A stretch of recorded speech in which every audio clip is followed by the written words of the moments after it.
शुभ संध्या। हम लोगों का समय शुरू हो चुका है और international forum for promoting homeopathy के इस अंतर्राष्ट्रीय वेबिनार में आप सबों का हार्दिक स्वागत है। आप सभी जानते होंगे कि पिछले कई एक वर्षों से कोविड के बाद में यह international forum for promoting homeopathy का यह दैनिक वेबिनार चालू रहता है। आज मीटिंग शुरू करने के पहले हम लोग 1 मिनट का मौन प्रार्थना करेंगे, अब अपनी सफलता के लिए, अब और सक्सेस के लिए।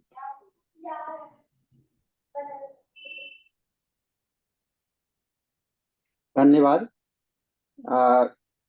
जैसा कि आप जानते हैं, हम लोग international forum for promoting homeopathy एक निरंतर चलने वाला वेबिनार है जो दैनिक स्तर पर होता है और हिंदी में 7:30 बजे से 8:30 बजे तक, अंग्रेजी में 8:30 से 9:30 और 9:30 से 10:30 तक मलयालम भाषा में किया जाता है। इस दैनिक वेबिनार में हम लोग नियमित रूप से कुछ न कुछ नए ज्ञान को आदान प्रदान करने के लिए हम लोग यहाँ पर सीखने के लिए आते हैं और इसी क्रम में हम लोगों के सामने में बहुत सारे स्टालवर्ड्स आते हैं, बहुत सारे एक्सपर्ट्स आते हैं जो कि हम लोगों का मार्गदर्शन करते हैं और हम लोग उसके सुना लेते हैं। साथ में कुछ हम लोग का नॉलेज शेयरिंग भी होता है।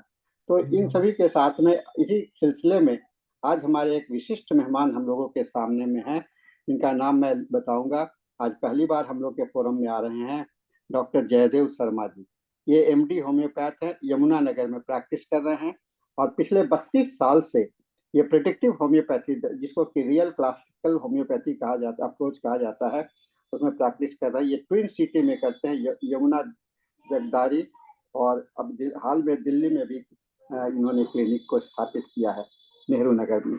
और नेहरू होम्योपैथिक मेडिकल कॉलेज से इन्होंने पोस्ट ग्रेजुएट किया। मराठावाड़ यूनिवर्सिटी से इन्होंने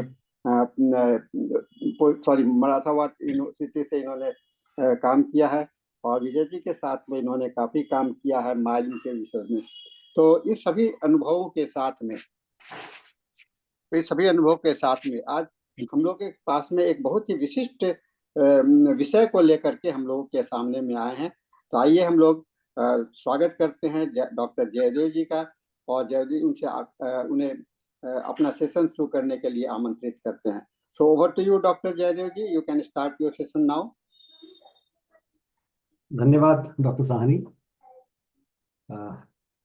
विशेष रूप से धन्यवाद मुझे ये अवसर देने के लिए, ये मंच देने के लिए कि मैं आप लोगों के साथ कुछ जो मुझे सीखा है मैंने डॉक्टर विजयकर से या पिछले कुछ सालों में अनुभव रहा है वो मैं आप सबके साथ साझा कर सकूं। आप सबका बहुत बहुत स्वागत इस मंच पे। और सबसे पहले तो डॉक्टर हैनीमन के लिए श्रद्धा सुमन अर्पित, जिनके एक इस नई पैथी के आविष्कार ने समग्र मेडिकल साइंस, इस चिकित्सा जगत में क्रांति सी ला दी थी और आज उसका परिणाम हम देख रहे हैं कि होम्योपैथी के प्रयोग से हम बिल्कुल इनक्योरेबल ला इलाज बीमारियों का भी इलाज करने में सक्षम हो सके हैं। तो आज का जो टॉपिक है वो, जैसा कि डॉक्टर साहनी ने मेंशन किया था, वह पूर्वव्यापी दृष्टिकोण, विशेष रूप से होम्योपैथिक प्रैक्टिस में हम किस प्रकार से प्रयोग करते हैं या कर सकते हैं और कैसे जो है उसका हम पूर्ण रूप से लाभ उठाकर वांछित फल प्राप्त कर सकते हैं अपनी होम्योपैथिक औषधियों द्वारा। इस दृष्टिकोण से हम कैसे रोगियों का बेहतर विश्लेषण कर सकते हैं और इलाज को अधिक प्रभावी बना सकते हैं, इस बात को समझने की हम आज कोशिश करेंगे। पूर्वव्यापी दृष्टिकोण या रेट्रोस्पेक्टिव अप्रोच का अर्थ है कि रोगी के पिछले स्वास्थ्य इतिहास और लक्षणों का विश्लेषण किया जा सके ताकि उसकी वर्तमान स्थिति को बेहतर रूप से समझा जा सके। और यह दृष्टिकोण बीमारियों के मूल कारणों की पहचान करने में और इलाज को व्यक्तिगत बनाने में, इंडिविजुअलाइजेशन में बहुत हेल्प करता है। जब हम पूर्वव्यापी या रेट्रोग्रेड या रिट्रोस्पेक्टिव अप्रोच की बात करते हैं, तो उसमें वह चीज भी सम्मिलित है जिसमें हमें यह देखना होता है कि किस कारण से, किन कारणों ने इस विशिष्ट रोगी को इस ओर अग्रसर किया, इस बीमारी की ओर अग्रसर किया, क्या उसके पीछे कारण रहा था, और क्या आज जो हमारे सामने वो लक्षण लेकर प्रस्तुत हुआ है उसके पीछे क्या कारण रहा होगा, कहाँ उसके विचारों में कुछ बदलाव रहा, कहाँ उसके विचारों ने उसके शरीर पर कुछ प्रभाव किया, और कहाँ उस प्रभाव ने इस डिजीज को मैनिफेस्ट किया, इस बीमारी को अपने अंदर आने दिया। सो एक पैटर्न हम एक देखना चाहते हैं, देखते हैं, जिसको हम आइडेंटिफाई करने की कोशिश करते हैं, और उसको ट्रिगर करने वाले फैक्टर्स को जो है वो भी देखा जाता है, उसको भी हम कोशिश करते हैं कि उनका पता लगाया जाए।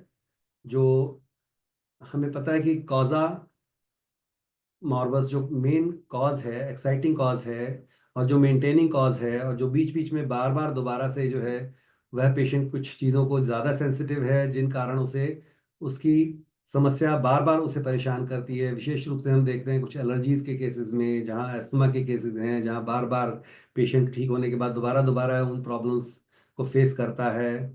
तो इस तरह के कारण जो हैं हमें इस प्रकार की अप्रोच से पता चल पाते हैं, और देखा जाता है कि एक्साइटिंग फैक्टर्स क्या हैं, और उनसे जो है फिर हमें थोड़ा और ज़्यादा मदद मिलती है अपने एक उस दवाई को पहुंच पाने की, या जीरो डाउन करने की, जिसे हम सिमिलिमम कहते हैं। तो विशेष रूप से क्रॉनिक डिजीजेस जिसके लिए होम्योपैथी को सर्वश्रेष्ठ कहा गया है, जिनका अ, निदान भी थोड़ा जटिल होता है, जिनका इतिहास भी थोड़ा सा ज़्यादा डेप्थ में जाने पर ही पता चल पाता है, और उन पैटर्न्स को पहचान करके उससे हम उसका उपचार भी कर सकते हैं, और रोकथाम को भी जो है हम चयन करने में सफलता पा सकते हैं। विशेष रूप से इन चीज़ों के बारे में जो हम सीख पाए हैं उसके लिए सबसे अधिक आभारी मैं डॉक्टर प्रफुल्ल विजयकर का हूँ, जिन्होंने इस होम्योपैथी को एक साइंटिफिक आयाम दिया, और इस प्रकार का एक नया नई अप्रोच, एक नया विश्लेषण हमें दिया, जिसमें हम देख सकते हैं कि किस प्रकार से हम पहले से थोड़ा और बेहतर एक रोगी को समझ पाते हैं, एक रोगी की रोग की मूल कारणों की पहचान कर पाते हैं, और कैसे हमारे लिए बहुत आसान हो जाता है, सरल हो जाता है किसी भी ऐसी समस्या की जड़ तक पहुंचने का, और उसके लिए एक सही सिमिलिमम ढूंढने का। सो उन्होंने सबसे पहले जो है वो एक हमें थ्योरी दी, जिसे उन्होंने थ्योरी ऑफ सप्रेशन का नाम दिया, जो आजकल काफ़ी हद तक काफ़ी ज़्यादा होम्योपैथिक डॉक्टर्स जो टच में रहे हैं नई प्रोग्रेसेस के, नई डेवलपमेंट्स के होम्योपैथी में, उन्होंने देखा है कि ये अगर हमें थोड़ा सा इसके बारे में थोड़ा सा भी अनुभव है, तो हम जानते हैं कि थ्योरी ऑफ सप्रेशन, उन्होंने कहा कि हमारी बॉडी, हमारा शरीर एक किले की तरह से है, जिसकी अलग अलग दीवारें हैं, सबसे बाहरी दीवार, उससे अंदर, उससे और अंदर, तो वो एक एक करके सबसे सेंट्रल कोर जो है वो सबसे ज़्यादा सुरक्षित या महफूज रहता है। और जैसे कोई भी शत्रु या दुश्मन सबसे बाहर की दीवार को भेद कर ही थोड़ा अंदर आ पाता है, और अंदर की और दीवार को भेद कर ही सेंटर या केंद्र तक पहुंच पाता है, वैसा ही अधिकतर डिजीजेस के साथ भी देखा जाता है।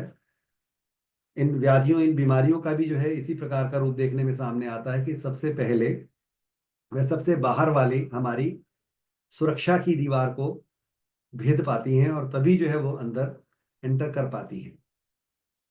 और इनके लिए उन्होंने जब ये थियरी प्रतिपादित की, तब उन्होंने बताया कि हम ये कहते हैं कि हम होम्योपैथी जो है सप्रेस नहीं करती, ऐसा नहीं है। हमारी होम्योपैथिक दवाएं जो हैं वो बड़ी डायनेमिक दवाइयां हैं, और जो ऊर्जा से भरपूर हैं। हमें पता है कि उसके अंदर मटेरियल डोज बड़ी कम होती है, ऊर्जा अधिक कहीं ज़्यादा होती है, जिससे वो शरीर को इस प्रकार से स्टिमुलेट कर सकती हैं कि वो क्योर की ओर जा सके। तो वो जो रीजंस उन्होंने बताए कि ये जो सप्रेशन के कारण हैं, ज्यादातर हम होम्योपैथिक डॉक्टर्स कई बार इसको जो है सरपास कर देते हैं, हमें ये नहीं याद होता कि हमारी होम्योपैथिक दवाइयां भी जो है कई बार सप्रेस कर सकती हैं। और ये चीज जो है, जब हमें हैरिंग्स लॉ ऑफ क्योर का ज्ञान होता है, बोध होता है, ये हम तभी जो है ये अंदाजा लगा सकते हैं, अनुभव कर सकते हैं कि ऐसा भी हो सकता है। और जब तक सही कॉन्स्टिट्यूशनल से मिनिमम प्रिस्क्राइब ना किया जाए, तब तक क्योर जो है वो अधिकतर देखने में नहीं आ पाती। जब हम क्लासिकल होम्योपैथी की बात करते हैं, जब हम कहते हैं कि पूरी तरह से केस को अच्छे से लिया गया, समझा गया, और उस पेशेंट की सही कॉन्स्टिट्यूशनल से मिनिमम जो सही एक औषधि है उसका चयन प्रॉपर तरीके से किया गया, तभी उसमें हमें वो वांछित फल या रिजल्ट्स मिल पाते हैं, जैसे हम किसी भी पेशेंट को क्योर करने में चाहते हैं। और जब तक कुछ कार्डिनल प्रिंसिपल्स जो हैं हमारी होम्योपैथी के, जब तक वो रिजिडली अप्लाई नहीं किए जा सकते, तब तक सही जेनेटिक कॉन्स्टिट्यूशनल से मिनिमम जो है वो नहीं पाया जा सकता या चयन नहीं किया जा सकता उसका। तो उन्होंने हमें एक चार्ट दिया 7 लेयर्स ऑफ सप्रेशन का, जिसका उन्होंने बताया कि सबसे बाहरी जो है वो एक लेयर है, वो स्किन की लेयर है, जिसे हम एक्टोडर्म कहते हैं। जब हम जानते हैं कि जब हम एम्ब्रियो डेवलप होता है तो हमारे उसमें 3 जर्म लेयर्स पाई जाती हैं, जिसमें एक्टोडर्म जो है वो सबसे बाहरी लेयर है, और एंडोडर्म जो है अंदर की लेयर है, और बीच में मीजोडर्म रहता है, जिसमें मीजोडर्मल लेयर रहती है, जिसमें मीजोडर्मल टिश्यू रहता है और मीजोडर्मल ऑर्गेन्स रहते हैं। तो वो लेयर्स जो हैं धीरे धीरे डेवलप करके एक एम्ब्रियो से एक पूरा बड़ा मानव जो है वो निर्मित हो जाता है। उसके लिए हमें इन 7 लेयर्स का पता रहना बहुत आवश्यक है, जिसमें पहली लेयर जो है वो स्किन की, त्वचा की लेयर है, जिसके अंदर जो भी हमारा शरीर का भाग बाहर के वातावरण को एक्सपोज्ड है, वो जो है वो हमारा फर्स्ट लेयर है, जिसे हम एक्टोडर्म कहते हैं, जिसमें स्किन भी आती है, जिसमें कॉर्निया है, आंख का कंजंक्टिवा है, जिसके अंदर कुछ एरिया बाहर कान का है, कुछ स्वेट ग्लैंड्स हैं, पैरोटिड ग्लैंड्स हैं, जो बाहर के वातावरण को एक्सपोज है। सबसे पहले ज्यादातर देखने में आता है, किसी भी छोटे बच्चे में हम देखते हैं आजकल बड़ा कॉमन है एटॉपिक डर्मेटाइटिस। और वो एटॉपिक डर्मेटाइटिस का उसमें कारण बहुत रहते हैं, जिनमें से शायद वैक्सीनेशन भी एक है, और कुछ हेरिडिटरी फैक्टर्स भी उसमें अपना रोल प्ले करते हैं। और जब ये देखा जाता है कि जब कभी भी इसे गलत तरीके से ट्रीट किया जाए, तो बच्चा जो है उसका सेकेंड लेयर एंडोडर्म वो इफेक्ट होना स्टार्ट हो जाता है, जिसमें अपर रेस्पिरेटरी ट्रैक्ट है, गैस्ट्रोइंटेस्टिनल ट्रैक्ट है, जेनिटोरी यूरिनरी ट्रैक्ट है, ये सब इफेक्ट होते हैं। और काफी कॉमनली देखने में आता है कि जब कभी भी एटॉपिक डर्मेटाइटिस को कुछ स्टेरॉइड्स लगाकर, लोकल एप्लीकेशन लगाकर ठीक किया जाता है, तब उस बच्चे का रेस्पिरेटरी म्यूकोजा जो है उसकी इम्यूनिटी कम हो जाती है, और वो जल्दी जल्दी उसको खांसी जुकाम होने लगता है, या जल्दी जल्दी उसको ब्रोंकोस्पाज्म आने लगता है, और उसको वो एलर्जिक एस्मेटिक ब्रोंकाइटिस के रूप में स्टैंप कर देते हैं कि इस बच्चे को ये प्रॉब्लम आ गई है। और हमारी होम्योपैथिक दवाई से जब भी कभी हम उसको ट्रीट करते हैं या ट्रीट करने के लिए सही दवा दी जाती है, तो ये देखा जाता है कि वो रेस्पिरेटरी प्रॉब्लम जो है वो बेटर होनी शुरू हो जाती है, उसको वो एपिसोड जो हैं ब्रोंकोस्पाज्म के नहीं आते, बार बार जल्दी जल्दी खांसी जुकाम नहीं होता, और उसकी स्किन की प्रॉब्लम जो है वो थोड़ा वापस आ जाती है, और वो दबी हुई स्किन की प्रॉब्लम जो है वो रीसर्फेस कर जाती है, वो त्वचा की समस्या, एलर्जी जो है वो वापस बढ़ती है, और उसके बाद जब वो ठीक होती है, तो फिर बच्चा पूरी तरह से पूर्णतया स्वस्थ हो जाता है। और ये हम डे टू डे प्रैक्टिस में देखते हैं।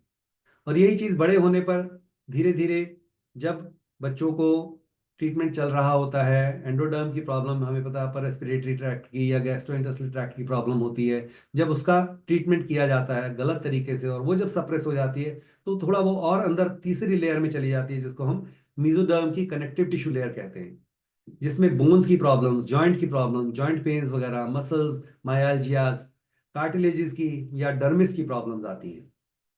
और जब कभी भी इससे थोड़ा सा और अंदर चलता है रोग, तो चौथी लेयर, फोर्थ लेयर में जाता है, जिसको हम ऑर्गेन्स ऑफ मीजोडर्म कहते हैं, जहां ये ऑर्गेन्स इन्वॉल्व होते हैं जो मीजोडर्मल ऑर्गेन्स हैं, जैसे हार्ट है, जिसमें कार्डियोवास्कुलर सिस्टम पूरा आ जाता है, लंग्स हैं, किडनीज हैं, ब्लड है, लिम्फेटिक सिस्टम है, ये सब जब इनकी प्रॉब्लम्स है इनको हम फोर्थ लेयर में काउंट करते हैं। और जब कभी भी इनसे भी थोड़ा सा और गहराई में जाती है डिजीज, तब वो एंडोक्रिनल सिस्टम इन्वॉल्व होता है जो फिफ्थ लेयर है, जिसके अंदर हमारा पैंक्रियाज, जिसके अंदर थायराइड की प्रॉब्लम, पिट्यूटरी ग्लैंड की प्रॉब्लम, एड्रीनल ग्लैंड्स की प्रॉब्लम, टेस्टिस की problem, ovarian problems, hormonal problems, वो सब जो आती हैं जहाँ एंडोक्राइनल इन्वॉल्वमेंट आती है, वहाँ ये जो है ये फिफ्थ लेयर। तो इसीलिए हम डायबिटीज को फिफ्थ लेयर में काउंट करते हैं, हम हाइपोथायराइडिज्म को फिफ्थ लेयर में काउंट करते हैं। जबकि कोई अगर प्रॉब्लम, हार्ट की कोई प्रॉब्लम है, मायोकार्डियल इंजरीज हैं, किसी भी तरह की कोरोनरी आर्टरी डिजीज है, इसको हम फोर्थ लेयर में काउंट करते हैं।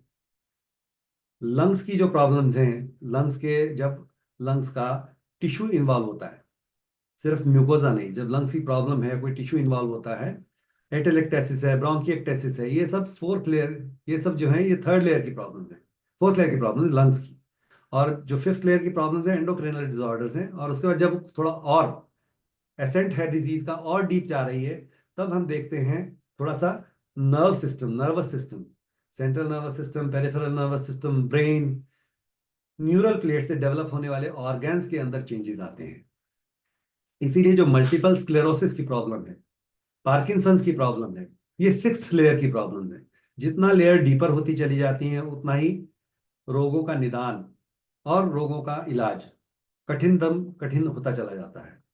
और यही चीज जब अगर और डीप अगली लेयर में जाए, जो सेवंथ लेयर हम कह के चलते हैं, तब इन्वॉल्व होता है सेल, या बेसिकली जीन्स या जेनेटिक कोड, जो सबसे डीप एरिया है हमारी बॉडी का, जिससे सारी बॉडी गवर्न होती है। जिस एक छोटे से डीएनए स्ट्रैंड से पूरी बॉडी फॉर्म होती है।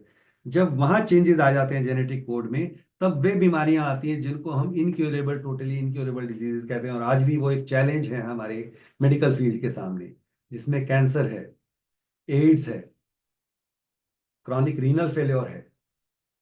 पार्किंसंस डिजीज को इसीलिए हम सेवंथ लेयर में डालते हैं, क्योंकि उसमें रेड न्यूक्लियस डिजेनरेशन हो जाता है, और धीरे धीरे जो है वो डोपामीन जो है वो नहीं बन पाता, और न्यूरोट्रांसमीटर्स का जो साइनैप्स है वहां पर चेंजेस आ जाते हैं, और एक तरह की auto immune kind of problem रहती है जो काफी डीप रहती है। इसीलिए उसको भी हमें सेवंथ लेयर में जो है काउंट करना पड़ता है। तो ये वो लेयर्स हैं जिसमें हम देखते हैं कि लेयर बाय लेयर डिजीज जो है वो अंदर ही अंदर बढ़ती बढ़ती इस लेयर तक पहुंच जाती है। और जब कभी भी हम चाहते हैं कि सही दवा से चयन करके रोगी को ठीक किया जाए, तो आप देखेंगे कि जब कभी भी कोई दवाई दी जाती है जिसमें पार्किंसंस इंप्रूव करता है, तो कई बार पेशेंट की शुगर थोड़ी ज्यादा आनी शुरू हो जाती है, बढ़नी शुरू हो जाती है। और जब वो थोड़ा बेटर होती है तो उसका ब्लड प्रेशर थोड़ा बढ़ना शुरू होता है। ये लेयर बाय लेयर टॉक्सिन्स जो है वो वापस कम आना शुरू होते हैं, और डिजीज जो है वो डीप लेयर से लोअर लेयर्स की तरफ, सुपरफिशियल लेयर्स की तरफ जो है ट्रैवल करना शुरू कर देती है। तो ये जो चीज़ है हमें बड़े ध्यान से और बड़े अच्छे से समझनी चाहिए। और जब हम डे टू डे प्रैक्टिस में हम इसको इनकॉर्पोरेट करेंगे, प्रयोग करेंगे, तो ये हमारी एक आदत बन जाती है। हमें अंदाजा लगना शुरू हो जाता है कि हमारी दवा जो है देने के बाद पेशेंट जो सिम्टम्स दे रहा है, वो हमारी दवा जो है वो सही डायरेक्शन में काम कर रही है या नहीं। थोड़ा आगे चलते हुए मैं बताना चाहूंगा कि हेरिंग्स लॉ ऑफ क्योर, जो कि हम अपने मेडिकल करिकुलम में पढ़ते चले आए हैं, वो जो है वो हमें बताता रहा है कि हेरिंग्स लॉ ऑफ क्योर जो है वो बताता है कि cure should take place from above downwards, inside outwards, centre to periphery, from more important to less important organs, and in the reverse order of their appearance. और doctor Vijaykar ने इसमें एक और कोरोलरी जो है ऐड की, जोड़ी, कि it should be from more destructive miasm to less invasive miasm, that is from syphilis to sycosis and sycosis to psora. आज भी बहुत से होम्योपैथ्स हैं वो कहते हैं कि मियाज़ बेकार की चीज़ है, क्या फ़ायदा है इसकी, कोई ज़रूरत ही नहीं है, इसको तो सोचने की ज़रूरत ही नहीं है। लेकिन बिना मियाज़म्स के हमारी अप्रोच हमेशा अधूरी रहती है। और कभी भी हमारे पास, हम अपने कंपास का सही प्रयोग नहीं कर सकते ये देखने के लिए कि डिजीज़ किस डायरेक्शन में जा रही है, या हमारी मेडिसिन के बाद उसके इफेक्ट से हम क्या देख पा रहे हैं, क्या बदलाव देख पा रहे हैं। तो वो कंपास हमें बताता है कि हमारी मेडिसिन ठीक काम कर रही है या नहीं। तो इन सब चीज़ों को, इन्हीं सभी हेरिंग्स लॉ के पांचों पॉइंट्स के साथ छठा पॉइंट जो ये ऐड किया गया है, यदि हम इन्हें ध्यान में रखें, तो हमारे लिए बहुत इजी हो जाता है एक मेडिसिन के बाद फॉलोअप में देखना कि हमने जो मेडिसिन दी है वो सही है, या हमें चेंज करने की आवश्यकता है, बदलाव करने की आवश्यकता है। और ये जो है इस चीज़ को जो हेरिंग्स लॉ है, जब हम कहते हैं कि ये कहाँ है, ये तो कहीं मेंशन ही नहीं है, ये तो साइंटिफिक नहीं है, कोई इसका वो नहीं है, प्रमाण नहीं है, तो उनके लिए मैं बताना चाहूंगा कि ग्रेज एनाटॉमी के अंदर मॉर्फोजेनेटिक ग्रेडियंट्स दिया गया है एक चैप्टर में, बिल्कुल शुरू में, आरंभ में, जिसमें उन्होंने बिल्कुल साफ कहा है कि बॉडी के अंदर ग्रोथ जो होती है वो अलोंग सर्टेन एक्सिस होती है, अलोंग सर्टेन ग्रेडियंट्स होती है, और इन ग्रेडियंट्स के अलोंग जो है वो न्यूट्रिशन फ्लो करता है, और टॉक्सिन्स जो है वो इस इंग्रेडिएंट्स के अगेंस्ट फ्लो करते हैं। तो इसीलिए हम कहते हैं कि न्यूट्रिशन जो है वो बॉडी के अंदर जाता है, और डिजीज जो है बॉडी उसको बाहर निकालना या टॉक्सिन्स को थ्रो आउट करना जो है वो कोशिश करती है, निकालना चाहती है इन्हीं मॉर्फोजेनेटिक ग्रेडियंट्स के जरिए। और जिसमें ये 5 तरह के ग्रेडियंट्स जो हैं ग्रेज एनाटॉमी के अंदर मेंशन किए गए हैं, जिसमें पहला जो है वो है gradient of apical dominance. Apical dominance means brain, brain जो है सर्वोपरि है। ब्रेन जो है, जब हमारा ब्रेन डेवलप होता है उसके बाद ही जो है वो बॉडी के बाकी अवयव जो है वो डेवलप होते हैं। सबसे पहले न्यूरल प्लेट डेवलप होती है, और न्यूरो प्लेट जब डिफ्रेंशिएट करना स्टार्ट करती है धीरे धीरे, फिर बाकी मेसोडर्म, एंडोडर्म एंड एक्टोडर्म जो है वो सब डेवलप होना शुरू होता चला जाता है, और पूरी जो न्यूरल प्लेट है वो ब्रेन में और स्पाइनल कॉर्ड में जो है वो डेवलप कर जाती है। तो जो ग्रेडियंट ऑफ एपिकल डोमिनेंस है वो बताता है कि ब्रेन या मस्तिष्क जो है वो सबसे अधिक महत्वपूर्ण है। और उसके बाद जो है ब्रेन के बाद क्रेनियोकॉर्डल मींस हेड टू टो और टेल। तो ये एक्सिस जो है ये ग्रेडियंट है, एक एक्सिस है पहला एपिकल डोमिनेंस का, दूसरा एक्सिस क्रेनियोकॉर्डल का है, जिसमें हेड इंपॉर्टेंट है as compare to abdomen, thorax, lower limbs. तो इसी के अलोंग न्यूट्रिशन फ्लो करता है। तीसरा जो है हमारा डॉर्सो वेंट्रल ग्रेडियंट है। डॉर्सो वेंट्रल ग्रेडियंट जो है, जिसमें बैक जो है वो फ्रंट से ज्यादा इंपॉर्टेंट है। स्पाइन जो है वो फ्रंट से, चेस्ट से ज्यादा इंपॉर्टेंट है। तो उसके बाद अगला ग्रेडियंट आता है proximo distal. Proximo distal means centre से पेरिफेरी की ओर, पास से दूर की ओर, प्रॉक्सिमल से डिस्टल की ओर। और लास्ट जो है वो लेट्रोलेटरल, एक साइड से दूसरी साइड के लिए। हमें पता है कि बहुत सारी मेडिसिन जो है वो राइट साइडेड रेमेडीज हैं, बहुत सारी लेफ्ट साइडेड रेमेडीज हैं। ऐसे ही बहुत से लोगों को प्रॉब्लम या कष्ट जो है वो एक तरफ राइट साइड में ज्यादा होता है, कुछ को लेफ्ट साइड में ज्यादा होता है। पहले प्रॉब्लम एक साइड में ज्यादा आती है, एक साइड से शुरू होकर धीरे धीरे वो दूसरी तरफ चली चली चली जाती है। तो वो जो है वो लेटरल एक्सिस जो है वो इसको डिसाइड करता है कि किस और प्रॉब्लम पहले शुरू होगी और किस और फिर जो है दूसरी ओर कब चली जाएगी। तो ये पांचों एक्सेस जो है बहुत इंपॉर्टेंट हैं, आजकल एनाटॉमी के स्टूडेंट्स जानते हैं। और यही जो है वो पांचों के पांचों, जब हम हेरिंग्स लॉ को देखते हैं, वो पांचों पॉइंट्स जो है वो यहाँ कॉरोबोरेट करते हैं, from above downwards, from centre to periphery, from more important to less important organs. और उसके अलावा जो मैंने जैसे पहले बताया था, मैं दोबारा से रिवाइज करवाना चाहूंगा, अबव डाउनवर्ड्स वो क्रेनियोकॉर्डल एक्सेस है, इनसाइड आउटवर्ड्स फिर से जो है वो अंदर से, ब्रेन से बाहर की ओर गया, centre to periphery, proximal to distal. और उसके बाद जो है from more important to less important organs, उसमें जो है हमारा साइड, एक साइड हमारे लिए ज्यादा इंपॉर्टेंट है, दूसरी कम। तो राइट से लेफ्ट या लेफ्ट से राइट जाना, और in reverse order of their appearance, वो जो है वो बताता है, जो जैसे थियरी ऑफ सेपरेशन में लेयर्स हैं, सबसे ज्यादा more important to lesser important organs. तो ये चीजें जो है हम अगर ध्यान में रखें तो हमारे लिए बड़ा सरल, बड़ा इजी हो जाता है होम्योपैथी को प्रैक्टिस कर पाना और समझ पाना कि हम किस डायरेक्शन में जा रहे हैं। अब anything which can promote these gradients can affect cure. We can't vouch, हम ये नहीं कह सकते कि नहीं सिर्फ होम्योपैथी ही है जो क्योर कर सकती है। और भी बहुत सारी चीजें हैं जिनका डॉक्टर हैनीमन ने भी मेंशन किया है, और हम देखते हैं कि रोजमर्रा की जिंदगी में बहुत सारी ऐसी चीजें हैं जिनसे हम क्योर देख पाते हैं लोगों में। सेल्फ सजेशन तक जो है लोगों को क्योर कर देता है। हमारी होम्योपैथिक मेडिसिन तो सर्वोपरि है, एक इस प्रकार की दवा है, इस प्रकार की पैथी है जिसके बड़े मिनिमम डोज के इस्तेमाल से हम वो अचीव कर पाते हैं जो बड़ी बड़ी प्रयत्नों से नहीं हो पाता। तो कोई भी और होलिस्टिक ट्रीटमेंट है जैसे योगा है, उसमें भी ये चीजें देखने में आती हैं। ब्लेसिंग्स हैं, गुरु नानक देव हाथ के स्पर्श से ही जो है वो क्योर कर दिया करते थे, क्योंकि उनके अंदर जो है उस प्रकार की ऊर्जा या दैवी शक्ति थी। क्राइस्ट के लिए कहा गया है कि वो भी इसी प्रकार से ब्लेसिंग से ठीक कर दिया करते थे। मैग्नेटिज्म का मेंशन डॉक्टर हैनीमन ने किया है, वाइब्रेशंस का डॉक्टर साहनी बहुत अच्छे से जानते हैं, वो यही करते आ रहे हैं। हेयर से डिस्टेंट ट्रीटमेंट जो है एक तरह से वाइब्रेशन है। हम भी सभी जो हैं इस ब्रह्मांड में एक वाइब्रेशन में ही उपस्थित हैं, और हमारे शरीर का हर अ, अवयव का अलग वाइब्रेशन और हमारे शरीर का कंबाइंड वाइब्रेशन किसी भी दूसरे वाइब्रेशन से बड़ा अलग है। हमारा एक कोड वाइब्रेशन का बड़ा अलग है, और वो हमारा कोड जो है वो हमें इंडिविजुअलाइज करता है, और इसीलिए जो है वो इंडिविजुअलाइजेशन हमें हेल्प करती है, हमें वो क्योर देने में किसी भी होम्योपैथिक दवा के जरिए, चाहे वो डिस्टेंट ट्रीटमेंट हो, चाहे वो लोकल ट्रीटमेंट हो, टॉपिकल ट्रीटमेंट हो, किसी भी प्रकार से, चाहे सजेस्टिव ट्रीटमेंट हो। तो इन चीज़ों का बड़ा हमें पता रहना चाहिए, योगदान हमारे रोजमर्रा की जिंदगी में इस प्रकार से रहना चाहिए या होता है।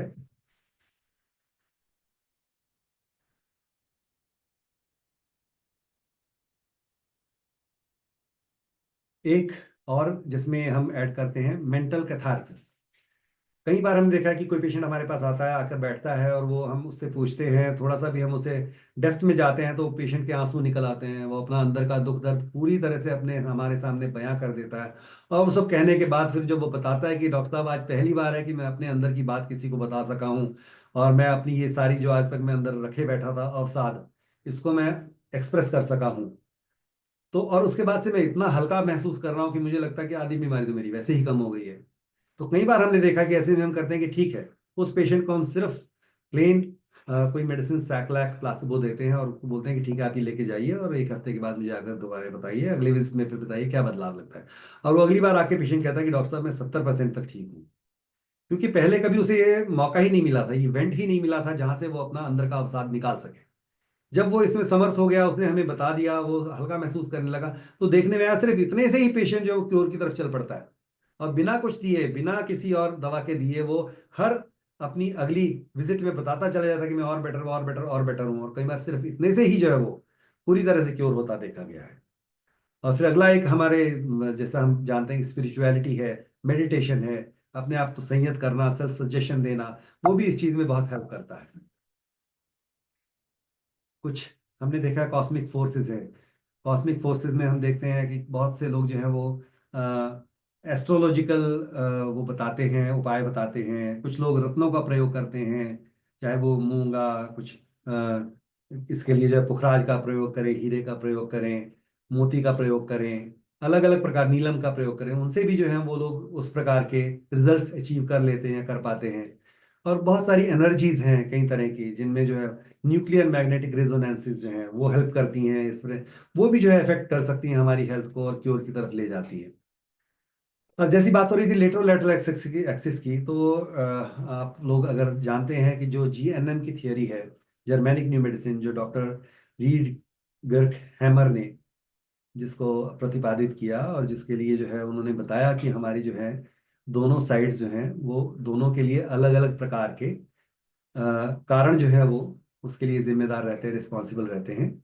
तो वो रीजंस जो हैं, जब कभी भी हमारे देखते हैं कि हमारी राइट साइड में प्रॉब्लम आ रही है, किसी भी पेशेंट के राइट साइड में प्रॉब्लम है, तो हम ये लेके चलते हैं कि कोई उसके अंदर कोई ऐसा कंफ्लिक्ट रहा है जो उसके फादर को लेकर है, उसके हस्बैंड को लेकर है, या वाइफ को लेकर है, या फ्रेंड्स को लेकर है, या करियर या बिजनेस को लेकर है। आप इस चीज को डे टू डे प्रैक्टिस में अगर इनकॉर्पोरेट करने की कोशिश करेंगे, तो 100% नहीं तो 99% केसेस में आपको ये चीज देखने में मिलेगी कि जिनको भी लेफ्ट साइड की प्रॉब्लम आती है, जहां कहीं भी इमोशनल या ब्लड रिलेशन हो, जिसको उन्होंने मदर चाइल्ड कन्फ्लिक्ट का नाम दिया, तो जहां कहीं भी जिससे बहुत ज्यादा हमारी दिली अटैचमेंट होती है, जब कभी वहां कोई कन्फ्लिक्ट आता है, वहां कोई समस्या आ जाती है, वहां किसी प्रकार की मुश्किल का सामना करना पड़ता है, या किसी तरह की वहां जो है वो कोई ऐसी समस्या हाँ बन जाती है, पैदा हो जाती है, तो वहां जो है ये देखने में आता है कि लेफ्ट साइड की प्रॉब्लम्स जो हैं वो उस पेशेंट में जन्म ले लेती है। जैसे अगर किसी लेडी को लेफ्ट ब्रेस्ट में कोई प्रॉब्लम है, एक फाइब्रो एडिनोमा बन गया है, तो ये ऑलमोस्ट पक्का रहता है कि उसे अपने मदर, अपने भाई बहनों, या अपने बच्चों, इनमें से किसी के साथ कोई समस्या बनी है या आई है, जिनको लेके उसके अंदर एक इनसिक्योरिटी या असुरक्षा की भावना आई है, जिसके कारण ये अंदर एक टिश्यू जो है वो एक्स्ट्रा फॉर्मेशन या बढ़ने शुरू हो गया, और वो एक फाइब्रो एडिनोमा का रूप ले गया है।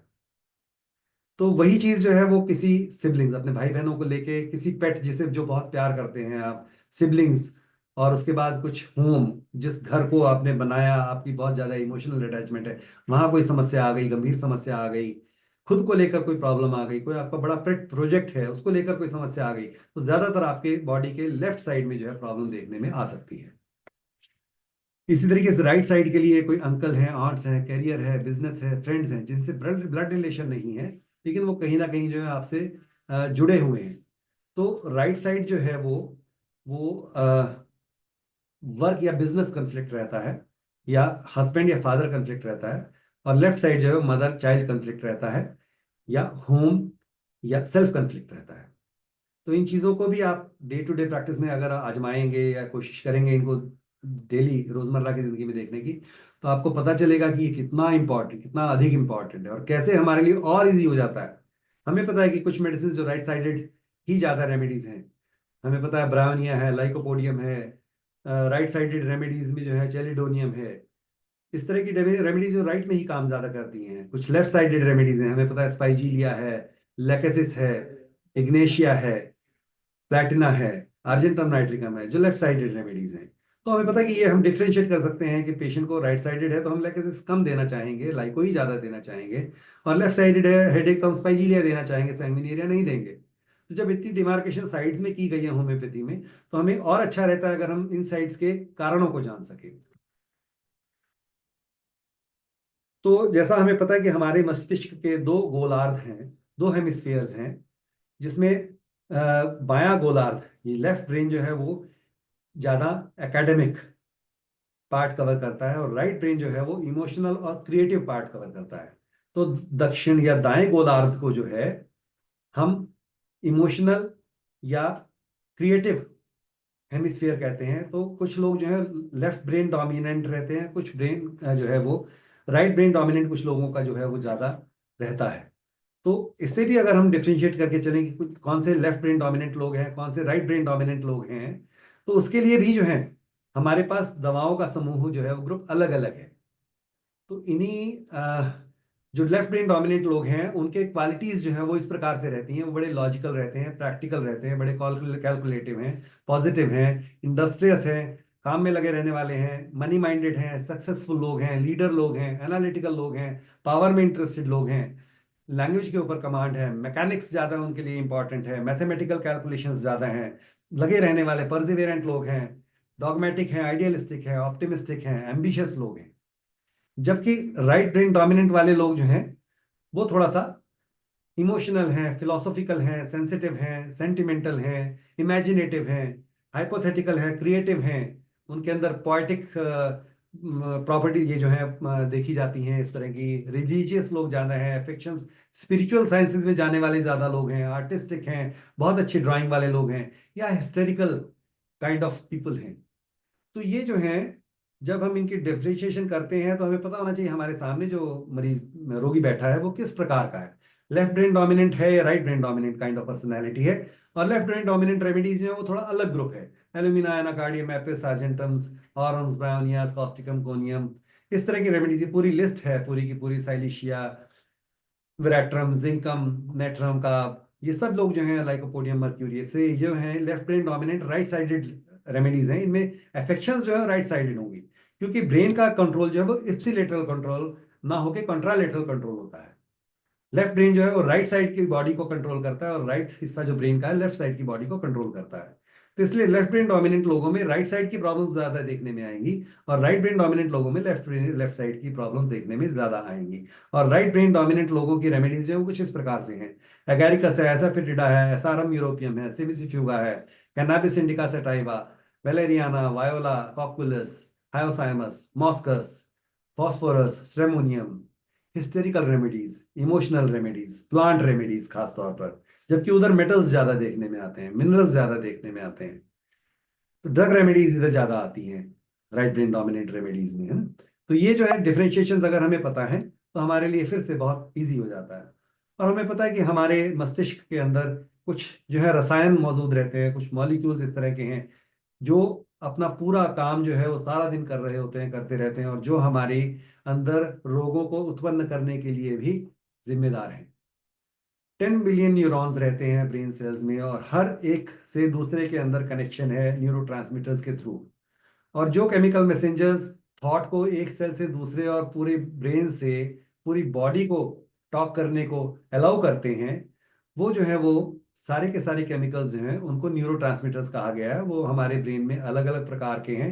और सबसे ज़्यादा फैसिनेटिंग ये है कि कैसे हम इमोशंस को एक्सपीरियंस करते हैं और कैसे हम उसको फील करते हैं, और कैसे ये सब जो है कुछ न्यूरोट्रांसमीटर्स के जरिए ही कंट्रोल होता है।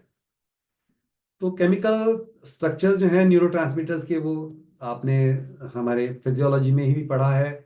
और हमें पता है कि एड्रेनलिन है, डोपामीन है, सीरोटोनिन है, happy hormone, feel good hormones, या एंडोर्फिन्स हैं जो हमारे फील बैड हार्मोन्स हैं, जहाँ हमें बहुत समय में कई बार जो है वो अवसाद का एहसास होता है, डिप्रेशन का एहसास होता है। एसिटाइल कोलाइन है, पीईए फिनाइल इथाइलामीन है।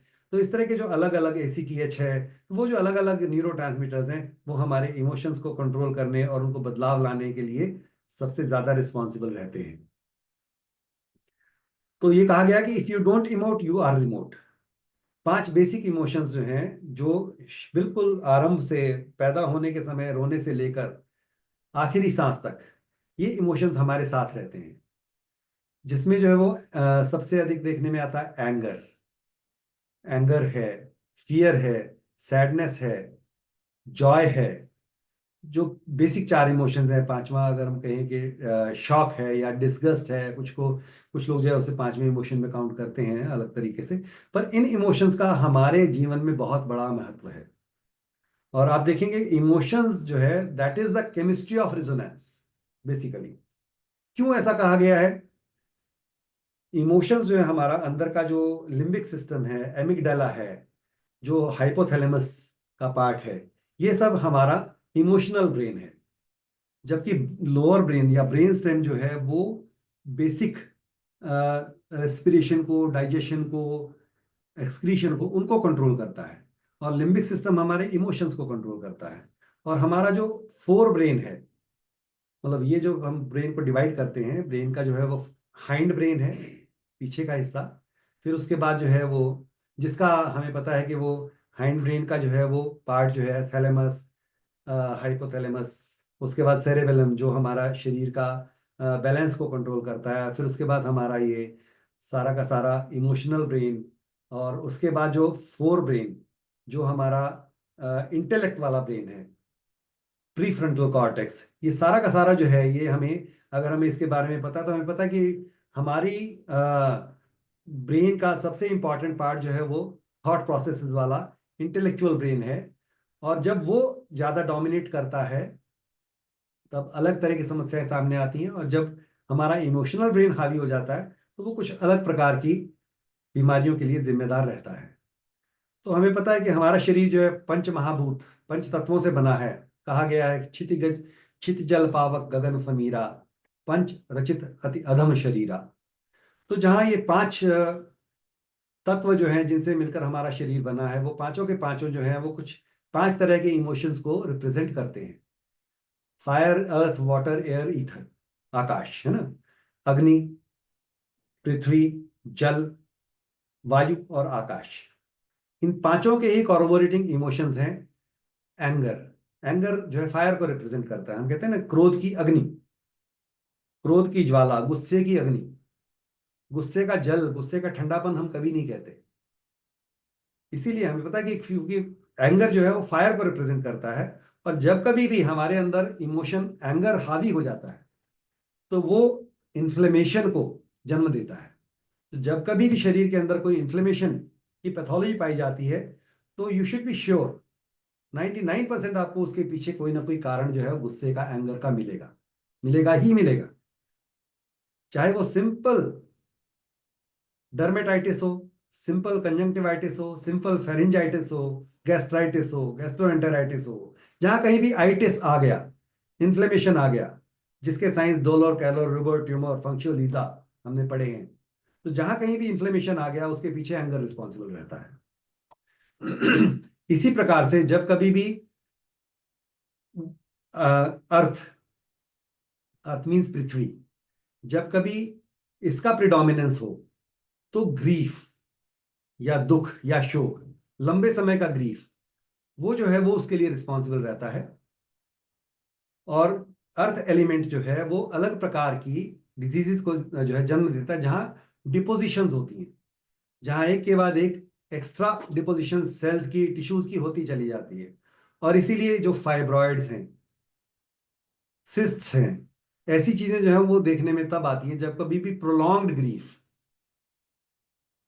जो है वो लगातार किसी पेशेंट में चला आ रहा हो, जो धीरे धीरे जो है अंदर से इलास्टिन प्रोटीन को, फाइब्रिन प्रोटीन को, जो कोलाजन प्रोटीन है उनको भी कम कर देता है। और धीरे धीरे अंग या अवयव जो है शिथिल हो जाते हैं, लूज होते चले जाते हैं। हमें पता है रोज को देखने में पैथोलॉजीज आती हैं हमारे यहाँ, हर्नियाज हैं, प्रोलैप्स हैं, वेरिकोज वेन्स हैं। वो इन प्रोलॉन्ग्ड इमोशंस जो बड़े लंबे समय तक कुछ काम करते रहे हो शरीर में, वो ऐसे रोगों को जन्म देते हैं। और उसके बाद हमने देखा है वाटर। वाटर जो है लिक्विड है, लिक्विड जो है वो इफेक्ट करता है जाके एंडोक्राइन सिस्टम को। वाटर एलिमेंट अगर किसी पेशेंट में ज्यादा प्रेडोमिनेंट है तो उसके अंदर एंडोक्रिनल हार्मोनल इम्बैलेंसेस के ज्यादा समस्याएं देखने में आएंगी। और इसीलिए जो है वो फीमेल्स में मेंस्ट्रुअल इरेगुलरिटीज जो है वो देखने में आती हैं। कई बार जो है वो हमें अंदाजा भी नहीं होता कि एक पेशेंट आके बोलती है कि डॉक्टर साहब इस बार जो है मुझे पीरियड्स में बहुत बड़ी प्रॉब्लम आई, पहले कभी ऐसा नहीं हुआ लेकिन इस बार मेरे पीरियड्स डिले हो गए और पेन बहुत हुआ और स्कैंटी मेंसेस रहे। तो जब हम जाते हैं उसकी डेस्क में तो हमें पता चला कि उसने कुछ समय पहले एक पार्टी अटेंड की और पार्टी में बहुत ज्यादा एंजॉय किया। और वो जो खुशी थी, हैप्पीनेस थी, जॉय थी, उसने एंडोक्राइन सिस्टम को इफेक्ट किया और उसके अंदर ऐसे बदलाव लाए कि वो जो है उसकी मेंस्ट्रुअल साइकिल जो वो इफेक्ट हो गई। तो जॉय भी जो है कैसे इफेक्ट कर सकता है किसी चीज को, और इसीलिए हमारे पास हमें पता है L means from Joy, coffea is the remedy.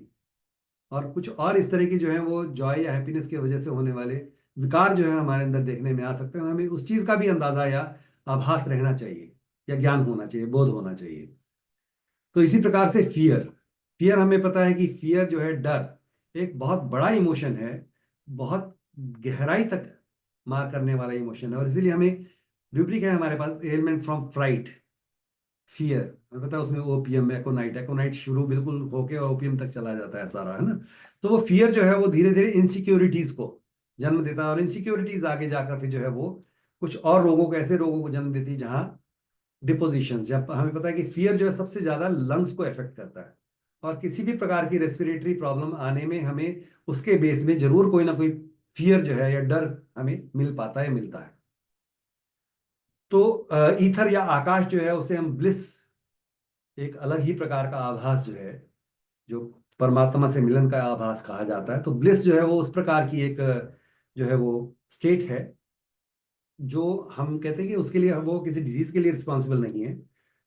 वो एक अलग प्रकार का आभास या एहसास है जो बड़ा हट के रहता है। पर डिजीज के लिए ऊपर वाली जो चारों ये कही गई हैं, इसके अंदर जब हम शॉक, सडनली अराइज होने वाला अनएक्सपेक्टेड एक इमोशन है। और वो शॉक जो है वो एक ऐसा इमोशन है जो बहुत बड़ी बड़े रोगों को जन्म देने के लिए रिस्पॉन्सिबल रहता है। आप देखेंगे कि कभी भी किसी भी कैंसर के पेशेंट के अंदर ये शॉक, एक सडन इमोशन, सडन अचानक अनएक्सपेक्टेड इमोशन जो है वो एक बहुत बड़ा हाथ रखता है। और जो जब हम कहते हैं कि किसी भी कैंसर के केस में हम देखते हैं कि एक कारण जो पीछे से जेनेटिक चला आ रहा है और जो उसको ट्रिगर करने वाला फैक्टर रहा है, जो अचानक से अनएक्सपेक्टेड और सडन रहा है और बहुत डीप वाला, डेप्थ वाला रहा है, वही एक कैंसर को ज्यादातर जन्म देने में सक्षम होता है, रहता है। तो किसी भी सीए के केस में हम ऐसे कारणों को अगर हम देख पाते हैं तो हमारे लिए उसको डी कोड करना और उसको ठीक करना बड़ा इजी हो जाता है या रहता है, as compare to any other approaches. तो अब एंकर का थोड़ा सा आगे बताना चाहूँ तो ये इन्फ्लेमेशन को कॉज करता है। जैसे मैंने पहले बताया था कि इस प्रकार के सभी जो है डिजीजेस की, इन्फ्लेमेशन वाली डिजीज के लिए एंगर रिस्पॉन्सिबल है, एंगर। और ग्रीफ जो है वो सैडनेस, मेलानकोली, डलनेस वगैरह, इंडोलेंस वगैरह के लिए, एपैथी के लिए जिम्मेदार रहता है। और जॉय जो है हॉर्मोन्स के लिए। और फियर जो है वो एंजाइटीज, एप्रीहेंशंस, एंटिसिपेशंस के लिए। जब हम कहते हैं डरता है, तो डरता इंसान कैसे डरता है? ऐसे करके डरता है, ऐसे करके नहीं डरता कभी भी। ठीक है, जब ऐसे करके डरता है तो ये कॉन्ट्रैक्चर्स हैं, सिकुड़ता है, बॉडी की टाइटनेस होती है, तो वही जो है वो कॉज करता है, सडनली जो है वो बॉडी के अंदर जो है इस प्रकार के चेंजेस देखने में आते हैं। जब कॉन्ट्रैक्चर्स हैं, स्ट्रिक्चर्स हैं, टाइटनेस आती है, उसके लिए फियर रिस्पॉन्सिबल रहता है। और जबकि दूसरी ओर शॉक, शॉक होता था, हाँ क्या हो गया, तो यहाँ ये एकदम से जो है वो फैल जाता है, लूजनेस कॉज करता है, टोटल फ्लैसिडिटी कॉज करता है। शॉक जो है वो उस प्रकार की बीमारियों को जन्म देगा जहां इलास्टिन लेस हो जाता है, और फियर जो है वो उस प्रकार की बीमारियों को जन्म देगा जहां फाइब्रिन एक्सेस हो जाता है। तो ये जो है ये कुछ पैथोलॉजीज जो है वो हम देखने में, हम जब कभी भी इनको थोड़ा डेप्थ में समझें तो अलग अलग प्रकार के पूरे लिस्ट है बड़ी लंबी बीमारियों की जिसमें हम देख पाते हैं कि कौन कौन सी जो है वो बीमारियां किस किस प्रकार के इमोशन से बन सकती है या हो सकती है। तो ये डॉक्टर हैमर ने जब हमें कॉन्फ्लिक्ट्स के बारे में जानकारी दी या दिया, आइडिया दिया, तो उन्होंने डिफरेंट डिफरेंट कॉन्फ्लिक्ट्स बताए, और हर एक कॉन्फ्लिक्ट जो है पर्टिकुलर ऑर्गेन को जाकर जो है वो टारगेट करता है और उसके अंदर कुछ पर्टिकुलर डिजीजेस जो है प्रोड्यूस करता है। सेल्फ डिवैल्यूएशन कॉन्फ्लिक्ट, अपने आप को डिवैल्यूएट करना कि मैं ऐसा हूं, मेरे अंदर ये कमी है, मेरे अंदर तो मुझसे तो ये हो ही नहीं पाएगा या हो पाता, इस प्रकार के कॉन्फ्लिक्ट जो हैं वो जाकर आपकी एस्टीम को हर्ट करेगा। और एस्टीम जो है उसको रिप्रेजेंट करता है हमारे अंदर मीजोडर्म, बोन्स, मसल्स, जो कनेक्टिव टिश्यू है। तो जब कभी भी सेल्फ डिवैल्यूएशन कॉन्फ्लिक्ट होगा तो डिजीज जो है या बीमारी जो है वो उस मीजोडर्मल टिश्यू, कनेक्टिव टिश्यू के अंदर जो है जाकर पैदा होगी या दिखाई देगी। इसी प्रकार से अलग अलग टेरिटोरियल कन्फ्लिक्ट जो है वो हमारे किडनीज, ऑर्गन, ब्लैडर, उनको इफेक्ट करेगा। अबैंडनमेंट कन्फ्लिक्ट कि मुझे मेरा कोई ध्यान ही नहीं रखता, छोड़ दिया गया, मैं अकेला पड़ गया हूँ, उसके लिए वो किडनी का कॉर्टेक्स जो है वो इफेक्ट होगा। तो हर एक के लिए जो है, हर एक कन्फ्लिक्ट के लिए एक अलग अलग प्रकार का टिश्यू जो है वो इन्वॉल्व होता है। सेपरेशन कन्फ्लिक्ट सोराइसिस के अंदर देखा जाता है, ठीक है। उसके बाद नेस्ट वरी कन्फ्लिक्ट, ये ब्रेस्ट की प्रॉब्लम से देखा जाता है। Profound loss conflict, doctor hammer के बेटे की डेथ उनके सामने जो है वो हुई थी, और जिसको किसी ने शूट कर दिया था, और उसके बाद उनको टेराटोमा ऑफ टेस्टिस हुआ था। तो जब कभी भी प्रोफाउंड लॉस कन्फ्लिक्ट होता है, जिसको आप मतलब प्रोफाउंड लॉस का मतलब बहुत ही इंपॉर्टेंट जो आपके लिए है और उसका लॉस हो गया, तो आपका जो है, और स्पेशली किसी प्रोगनी के आगे आपके किसी बच्चे को किसी इस प्रकार का नुकसान हुआ, तो उसमें जो है टेस्टिस का या ओवरी का कार्सिनोमा, कैंसर देखने में आता है। और ये उन्होंने सैकड़ों केसेस के अंदर इस चीज को कंफर्म किया, तब जाके उन्होंने इस चीज को सामने प्रस्तुत किया लोगों के। तो अलग अलग प्रकार के कॉन्फ्लिक्ट्स आप पढ़ सकते हैं, जीएनएन थियोरी में सब दिए गए हैं, और किस प्रकार से वो डिफरेंट ऑर्गन्स को इफेक्ट करते हैं, और कैसे हमारी होम्योपैथी में इसकी बहुत ज्यादा इंपॉर्टेंस हो जाती है हमारे लिए जो है रोग का निदान करने और सही दवा का चयन करना बहुत ही आसान या सरल हो जाता है। हमें पता है कि जब कभी भी हम बात, आजकल इम्यूनिटी की बात बात की जाती है, रोग प्रतिरोधक क्षमता जब हमारी इफेक्ट होती है, जो एक बैलेंस स्टेट है जो हमारे डिफेंसेस को फाइट करने के लिए हेल्प करती है, और जब कभी भी ये इफेक्ट होती है तो हमारे लिए जो है एलर्जीज और ऑटो इम्यून डिजीजेज जो हैं वो देखने में आती हैं। तो डिफरेंट टाइप्स ऑफ इम्यूनिटीज या हम पहले ही पढ़ते रहे हैं, तो इससे थोड़ा सा आगे जाना चाहूंगा। डिजीज जबकि क्या है कि डिस्टरबेंस है हमारे बायोलॉजिकल इक्विलिब्रियम में, ऑर्गेनिज्म और बाहर के एनवायरनमेंट के बीच में। अनकम्पेंसेटेड डिस्टरबेंस है होम्योस्टेसिस के अंदर, और एक मिसफायर्ड एक तरह का सेल्फ रेगुलेशन है। और आजकल तो साइंटिस्ट जो है वो बहुत गहराई तक चले गए हैं, जिन्होंने पहले जेनेटिक्स और उसके बाद फिर जीनोमिक्स और प्रोटियोमिक्स की बात की है, और अब वो जेनेटिकली टेलर्ड मेडिसिन की बात करते हैं, जो कि हमारी होम्योपैथी के अंदर कोई भी दवा जो है वो एक तरह से जेनेटिकली टेलर्ड मेडिसिन ही है। पहले से हम 200 साल से ये करते चले आ रहे हैं, वो लोग आज करने लगे हैं। तो बेसिकली किसी भी डिजीज के लिए जो इंपॉर्टेंट है वो है प्रोटीन डिस्टरबेंस। प्रोटीन जो है हमारी शरीर के ज्यादातर जितने भी हार्मोन्स हैं प्रोटीन्स हैं, एंजाइम्स हैं वो प्रोटीन्स हैं, न्यूरोट्रांसमीटर्स प्रोटीन्स हैं। तो हमारे शरीर का सारा क्रियाकलाप जो है प्रोटीन्स के ऊपर ही डिपेंडेंट रहता है, जिम्मेदार रहता है। तो ये प्रोटीन डिस्टर्बेंस किन किन कारणों से हो सकता है, मैं एक छोटी सी लिस्ट आपको देना चाहूंगा, क्योंकि कुछ और है थोड़ा मेरे पास डिस्कस करने के लिए। तो ये आप लिस्ट जस्ट एक बार देख लीजिएगा।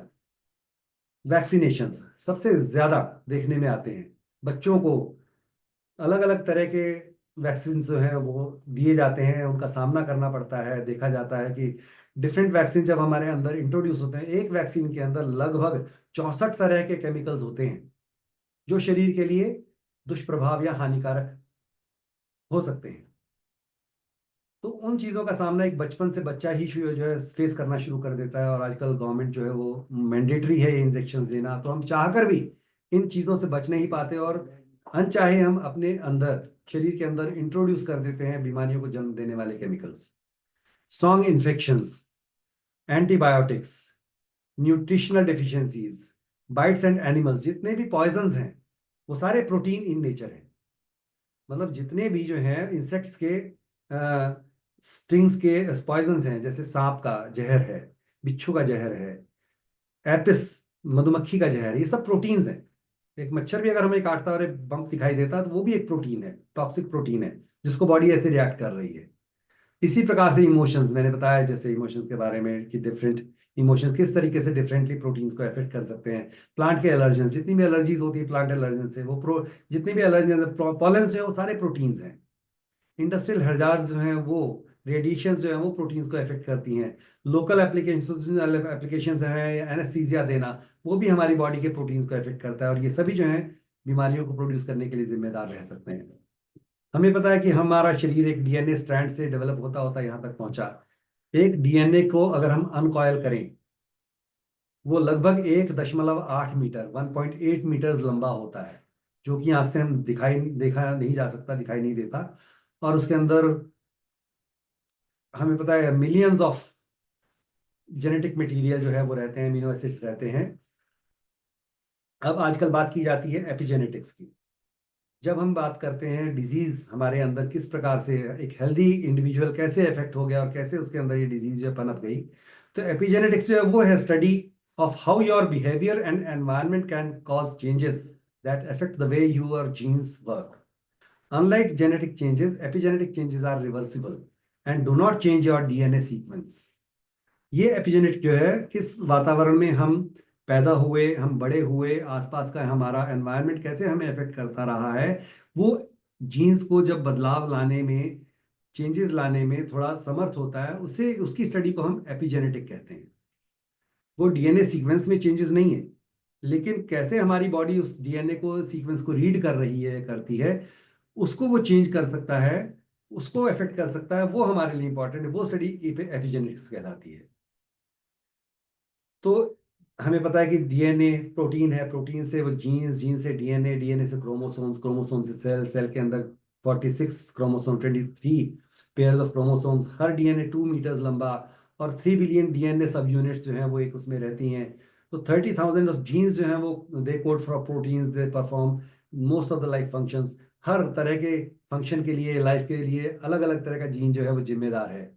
और उसमें जो है वो हमारी हाइट के लिए कोई अलग जीन रिस्पॉन्सिबल है, हमारे कंप्लेक्शन के लिए दूसरा, हमारे हेयर के लिए कोई और, हमारी बॉडी के फैट के लिए, कंप्लेक्शन के लिए, हर चीज़ के लिए कोई ना कोई जीन जो है वो जिम्मेदार रहता है, रिस्पॉन्सिबल रहता है।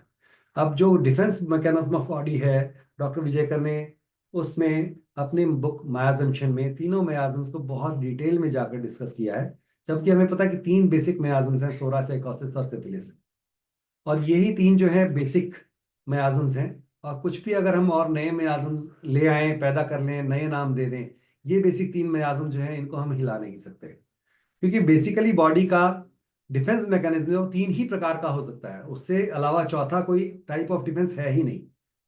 पहला डिफेंस जो है वो फिजियोलॉजिकल डिफेंस है, इन्फ्लेमेटरी डिफेंस है, जहाँ फिजियोलॉजी में चेंजेस आते हैं बॉडी के अंदर। जब कभी भी बॉडी किसी भी अनएक्सपेक्टेड या अनटूवर्ड कंडीशन का, सिचुएशन का सामना करती है, तो उसके अंदर कुछ चेंजेस आते हैं। तो पहला जो चेंज आता है फिजियोलॉजिकल चेंज आता है, जो फिजियोलॉजिकल डिफेंस है, जो कि आप फिजियोलॉजी में जब कभी पढ़े, गाइडेंस फिजियोलॉजी में, किसी भी फिजियोलॉजी में दिया गया है कि basic 3 defences are there. First is physiological and second is morphological. Morphological is of 2 types, वो 2 तरह का है। पहला है कंस्ट्रक्टिव डिफेंस, जिसको साइकोसिस का नाम दिया गया, और दूसरा है डिस्ट्रक्टिव डिफेंस, जिसको सिफिलिस का नाम दिया गया। तो इन 3 डिफेंसेस के अलावा कोई चौथा डिफेंस हो ही नहीं सकता, तो कोई चौथा मियाज्म भी जो है वो नहीं हो सकता। हम परम्यूटेशन कॉम्बिनेशन में कुछ भी कर लें, पर 3 डिफेंसेस जो डॉक्टर हैनीमैन ने 3 मियाज्म्स का नाम दिया। अब आगे हम कुछ भी उसमें ऐड करें या कुछ भी करें, इन 3 मियाज्म्स को हम इग्नोर नहीं कर सकते कभी भी। बाकी हमारे ऊपर है, हम किसी को एक्सेप्ट करते हैं, नहीं करते हैं। हमारा काम इन 3 मियाज्म्स बहुत अच्छा और कहीं ज्यादा बेहतर चलता है। ठीक है, तो पैथोलॉजीज जो हैं वो मेटल्स जो हैं अलग तरह की पैथोलॉजी प्रोड्यूस करेंगी। जब हम कहते हैं ऑरम है, मर्क है, प्लेटिना है, फेरम्स हैं, उनकी पैथोलॉजीज अलग तरह की होंगी। They will go into more destructive, deep pathologies, auto immune kind of pathologies. जबकि मिनरल्स जो हैं they will go for more of accumulative pathologies. कभी भी हम आगे कभी समय मिला तो इन तीनों के बारे में बड़ा डिटेल में डिस्कस कर सकेंगे, क्यों मिनरल्स में ऐसी पैथोलॉजीज होती हैं, क्यों मिनरल्स के ग्रुप अलग तरह के रहते हैं, क्यों इनके मेटल्स की पैथोलॉजीज अलग होती हैं, क्यों प्लांट्स जो हैं वो थोड़ा सा more of inflammatory hormonal type of pathologies में जाते हैं, क्यों एनिमल के जो हैं डिजीजेज पैथोलॉजी जो थोड़ा अलग काइंड अलग तरह की होती हैं। वो मैथमेटिक्स है पैथोलॉजी का, और हर पैथोलॉजी के पीछे कुछ ना कुछ मैथ्स जो है अगर आप देख सकें, उसको परसीव कर सकेंगे, तो आपको जरूर देखने में मिलेगा। और हमें पता है कि होम्योपैथी जो है फॉर एजेस, जितने भी एलोपैथिक डॉक्टर्स हैं उनको पता है कि होम्योपैथी में जिन चीज़ों का इलाज बड़ा अच्छे से होता है, और वो केसेस वो खुद रेफर करते हैं, क्योंकि हमारी होम्योपैथी में साइको हमें मायाज्म की जो है वो उसका बोध है, साइकोसिस मायाज्म का बोध है। साइकोसिस मायाज्म में एक्सेस साइकोसिस या हाइपर साइकोसिस का बोध है, जहां ग्रोथ होती है टिश्यूज में, और किसी भी तरह की ग्रोथ के लिए एलोपैथी में कोई दवाई नहीं है। ये एक्सेप्ट करते हैं वो लोग, और हमें भी पता है। और वो ग्रोथ को हटाने, रिवर्स करने, खत्म करने के लिए हमें पता है कि हमारे पास होम्योपैथी में बहुत अच्छी अच्छी मेडिसिन अवेलेबल हैं, जो उस हाइपर साइकोसिस की पैथोलॉजी को रिवर्स कर देती हैं, और वो इन वॉर्ट्स को, मोल्स को, पॉलीपाई को, स्कार्स को, कीलॉइड्स को, एक्सोस्टोसिस को टोटली रूटा देते ही गैंग्लियंस कैसे खत्म होते हैं, कैलाजियंस के स्टेप्स एग्रिया देते ही कैसे हो जाती है, कैसे लाइपोमास के लिए हमें कैलकेरिया थूजा जैसी दवाइयाँ बहुत अच्छा काम करती दिखाई देती हैं, कैसे फाइब्रोमास के लिए साइलिशिया है, फ्लोरिक एसिड है, या हमारी कैलकेरिया फ्लोर जैसी दवाइयाँ बहुत अच्छा काम करती हैं, फाइब्रोएडिनोमास के लिए फाइटोलैका है, कोनियम है।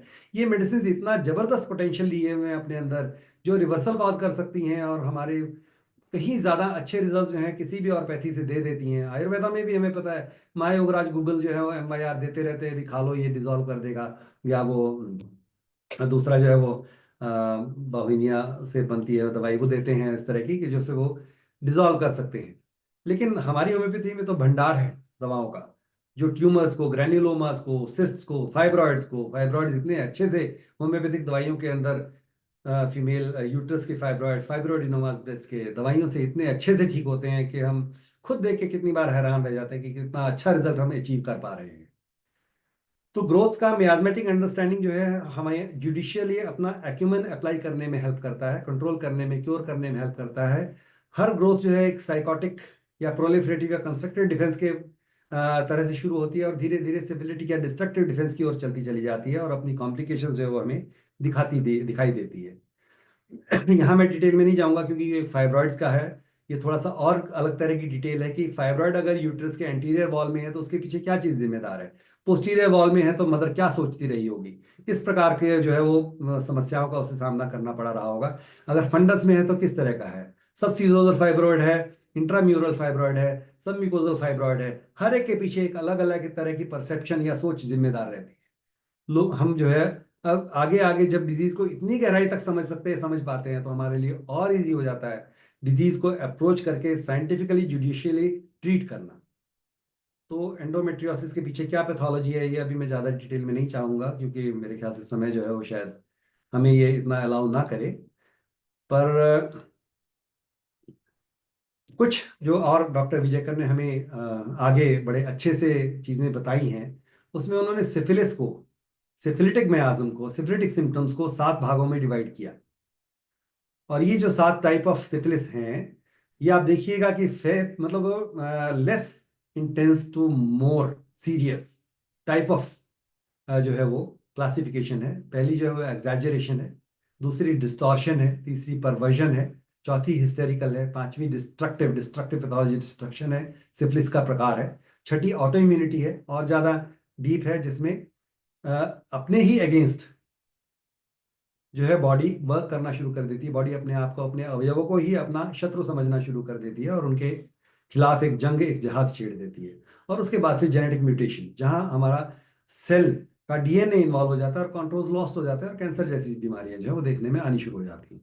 तो ये 7 टाइप ऑफ सिफिलिस जो है हमें हेल्प करती हैं बहुत ज़्यादा, कहीं ज़्यादा नेविगेट करने के लिए, हमारी कंपासिंग के लिए, हमारे मेडिसिन को सिलेक्शन के लिए, रूब्रिक्स के सिलेक्शन के लिए, कैसी अप्रोच हमें रखनी है, कौन सी चीज़ों को हमें अकाउंट में लेना है, कौन से सिम्टम हमें अकाउंट में लेने हैं, कौन सी मेडिसिन जो है इसमें सबसे ज़्यादा हेल्प कर पाएंगी। तो इस चीज़ को जब हम डिफ्रेंशिएट कर पाएं हाँ, वो सॉरी हमारे डॉक्टर, इसी प्रकार से संभव हो सकेगा। सॉरी डॉक्टर जयदेव जी, हाँ हम जी, लोग अब आगे नहीं बढ़ पाएंगे, हाँ बिल्कुल, समय पूरा हो गया है। हाँ बिल्कुल, मैं आप बिल्कुल, अगला सेशन में इसको कभी समय हम लोग ले लेंगे। हाँ जी तो बिल्कुल, मैं इसको चाहूंगा कि हम, नेवर गिव अप। और हाँ, आपके प्रीशियस समय के लिए बहुत बहुत धन्यवाद, स्पेशली डॉक्टर साहनी का और आप सभी डॉक्टर्स का जिन्होंने अपना तो समय। बहुत अच्छा रहा आपका प्रेजेंटेशन। और चूंकि हमारे धन्यवाद। में समय है, हम लोग इस पर कोई चर्चा भी नहीं कर पाएंगे, हाँ कोई बात नहीं, समय हम फिर खत्म हो कभी जो है चुका है। समय निकालेंगे तो हम और लोग फिर। अगले सेशन की ओर आपको धन्यवाद देते हैं और अगला सेशन की ओर मूव करते हैं। सो हाँ नाउ जी, the meeting is ended with the Hindi session and handed over to the English session. So I think who is the host for the English session today? I'm not getting. You can unmute yourself, sir. You can unmute Hello. yourself. Please.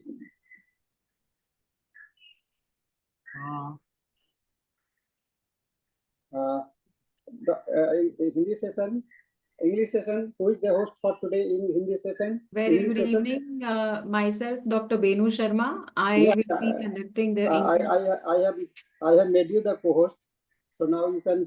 But the host has not joined. Your host has not joined. Sir, I joined, sir. Okay. So you are Jairam. Okay. So what's your full name? Sir, this is Dr. Benu Sharma. I am a professor in Department of Homeopathic Materia Yeah, Medica. that I know. But who is the? अदरक और रखिए मैं कहा था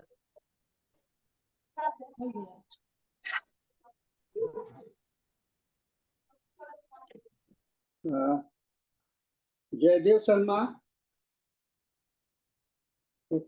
I'll make. I think Dr. Manoj has joined now, so we can make him the host.